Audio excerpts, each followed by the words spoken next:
has for 5 minutes. Thank you, Mr. Chairman. Gentlemen, thank you very much for your continued service to the country and your stamina. You have the weight on your shoulders of protecting freedom around the globe while avoiding a nuclear war every single day, and that's not a weight that many would be able to bear. I was quite critical of the administration's handling of the withdrawal from Afghanistan, but I have to tell you, I think that the last 2 months of Putin's war in Ukraine, you've handled brilliantly. And so I want to sincerely thank you for your leadership that's been so critical to our priorities and to the success of the Ukrainian people. So thank you. The only consistent criticism that I've heard in a bipartisan way on the effort in Ukraine is just simply the speed at which things are moving. You've done all the right things. Some people have said it could move more quickly, and I think that reflects just a broader concern I have with this budget, that we're transforming the force, we're modernizing, you're investing a lot in research and development. My question is, are we moving quickly enough? So I just have a couple of questions on that. Mr. Secretary, you've testified about the various innovation efforts and the DoD's investment in technology, but Defense Innovation University, DIU, which has leveraged $25 billion in private R&D, introduced 100 new suppliers to DoD from 37 states, has been cut in its budget for FY22. Why is that, and is that a wise move for the future? I think they've been incredibly successful. Well, as we look across the landscape, we want to make sure that we're putting out dollars where we're going to get good return. And DIU has done amazing work for us over time, and we want to make sure that we're also using other means to encourage initiative and bring new capabilities on board, and get the input of entrepreneurs and small companies and that sort of business.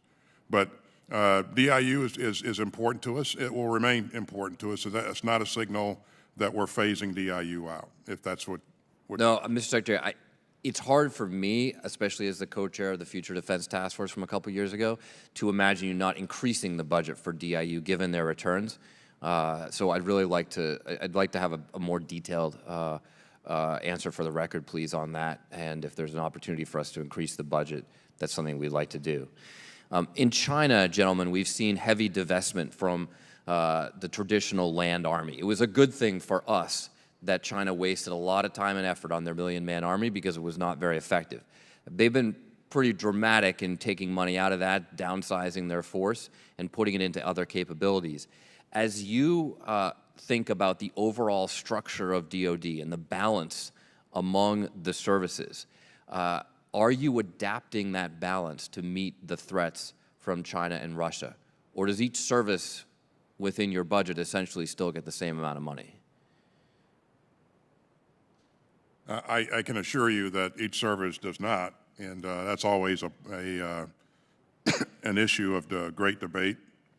But we're really going after the capabilities that we need, that are relevant to this fight that we could have in the future. And so you've seen significant investment in naval forces and also air forces. And if you look across the FIDEP, that trend continues. But it's not a excuse me, it's not a cookie-cutter approach by any stretch of the imagination. Mr. Secretary, on the same theme, can you just, I know that the chairman asked this question at the beginning of the hearing, but can you give me 2 specific lessons that we have learned from Ukraine and explain how those lessons are reflected in changes in this budget? So, are you changing the amount of money that we're investing in artillery or armor or in drones or something like that, given the lessons we've seen on the ground in the last several weeks? And again, it's still early, and this is Sure. a month into the fight, and there will be lessons that we take away from this.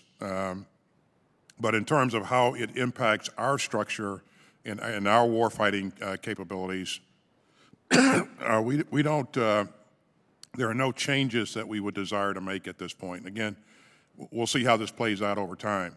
Mr. Chairman, may I ask you the same question? Do you think that we should be making changes in our budget based on what we're seeing in Ukraine? I might add the conflict in Azerbaijan gave us a lot of lessons along the same lines. I'd say 2 things, not necessarily changes to the budget, but one is the fundamental significance of air defense systems in order to deny an opponent the ability to achieve air superiority or supremacy. That's been done by the Ukrainians, and it's been done with a huge amount of help from the United States with Stingers, et cetera, but also because of our intelligence feeds. So the second big lesson here is intelligence. We have, and I'm not going to go in open hearing about the intelligence we've collected, how we did it, and all that, but this war has arguably been the most successful intelligence operation in military history, and it's really tremendous. And someday that story will be told. I guess the third thing is to reinforce the United States doctrinal methodology of mission command, power down, decentralized decision-making to the lowest level possible. The Ukrainians have been trained on that over the last 6 years, actually longer than that, 8 years. Time That's been very has successful. expired.